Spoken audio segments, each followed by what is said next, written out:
Gather around, boys and girls. Today I thought we could read two stories. One is called The Miser, and the other is called The Troublesome Dog. Who has pet dogs? Anybody? Then you know how troublesome they can be. All right, the first one is about a guy who likes to admire his gold. Let's take a look what happens to him. A man loved gold so dearly that he sold all his possessions,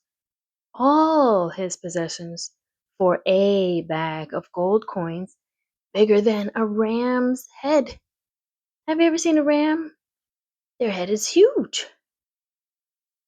He buried the gold in his garden, and every day he went to dig it up and count each and every piece of the precious metal.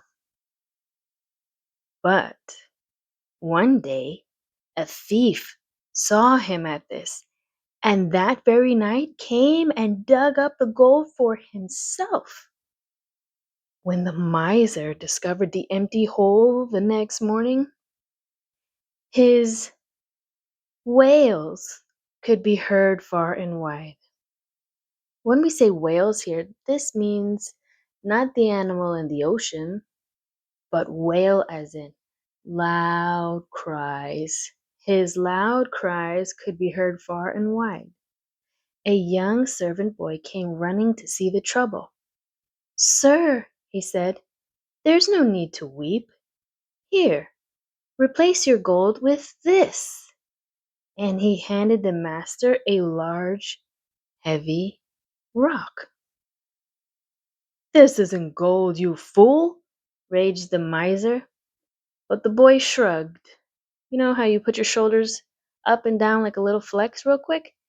That's a shrug. "You never meant to spend the gold, master, so what does it matter?" he asked. "That rock is just as much use to you as those coins ever were." The moral of the story is something we never use is worthless. Think about those toys that you have from a long time ago, but you don't want to give them away. And you don't play with them either. That's something that would become useless and worthless because you're not playing with them. Think about your oldest toy, and maybe it would be a good time to take the dust off of it and try to play with it again. But if you're not going to play with them, maybe see if you can give them away to someone else who would rather play with it instead. Hmm? You can recycle that way. If you think about it, it's kind of a good idea. And now we're on to the troublesome dog. Okay, here I see this big old dog with orange eyeballs and a red leash around his neck, a collar, and a bell, cowbell. So I'm sure every time he makes a move, we can hear that bell ding-a-ling-a-ling. I don't know what this thing is. Looks like another dog, the color black, and he's fuzzy. Let's read The Troublesome Dog. A farmer had a troublesome dog who chased the chickens, frightened the sheep, and dug up the vegetable garden. So the exasperated farmer, exasperated, Exasperated,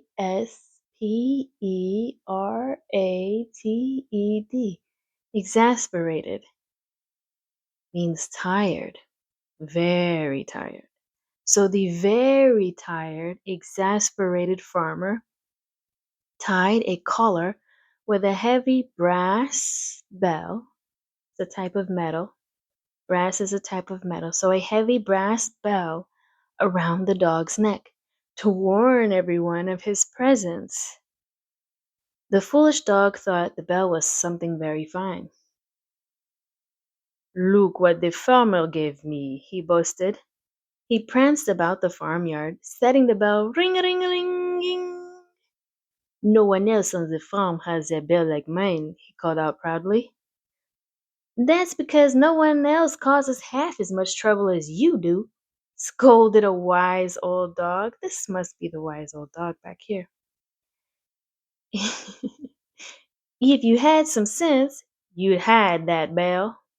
Don't you know it only proves what a poor excuse for a dog you are? Ah, here's the lesson of this story. Notoriety is not fame. Being popular is not fame. Sometimes you can be known for a bad thing. You don't want to be known for a bad thing. Like the person who never shares, like a person who always lies. Like a person who never does their work. These are not good things to be known for. And having this bell around his neck is not a good thing to be known for either.